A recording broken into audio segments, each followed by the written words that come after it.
Howdy, howdy, howdy, this is Rod Father.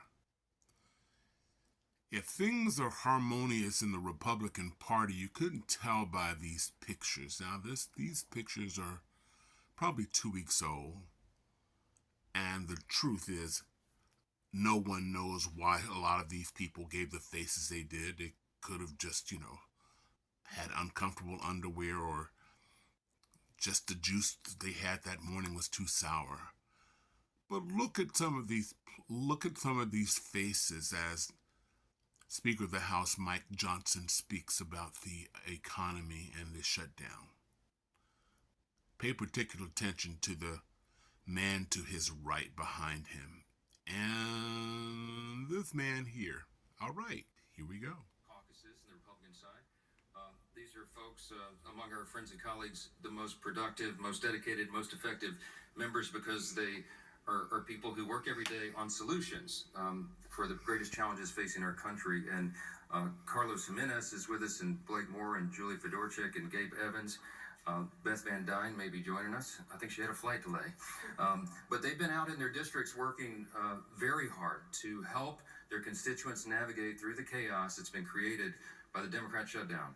And if you're keeping count, this is day 37. 37. It seems unbelievable to us that we've gone this long. It is officially and shamefully the longest shutdown in U.S. history. Republicans feel very helpless about the situation because, as we've noted, there is really nothing for us to negotiate.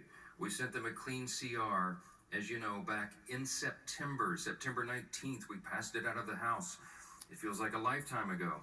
But that was a nonpartisan measure. It was 24 pages in length. It has no Republican priorities on it at all. It was merely the status quo to keep the lights on so that the members of Congress, and the Republican and Democrat Party, could work together to finish the government funding appropriations process. And the Democrats tried to turn that into a game. Now, we're gonna give you the latest updates on that and where we think this is headed. But I just first want to address in a bit more detail the current state of our politics. It has been very interesting to us to see all the pundits trying to spin the results of the election on Tuesday. I just want to point out some simple facts here, and as usual, I try to be concise and give you the highlights here. But there's some things that we really need to point out. First, there were no surprises on Tuesday night. Okay, you had blue states and blue cities that voted blue, to the alarm of no one, to the surprise of no one. That was what was expected. It just so happened that New York and New Jersey and Virginia were the states that were in the national spotlight on Tuesday. If the tables had been turned and if the calendar had been different and you had 3 red states, we'd have an entirely different narrative that you all would be writing about.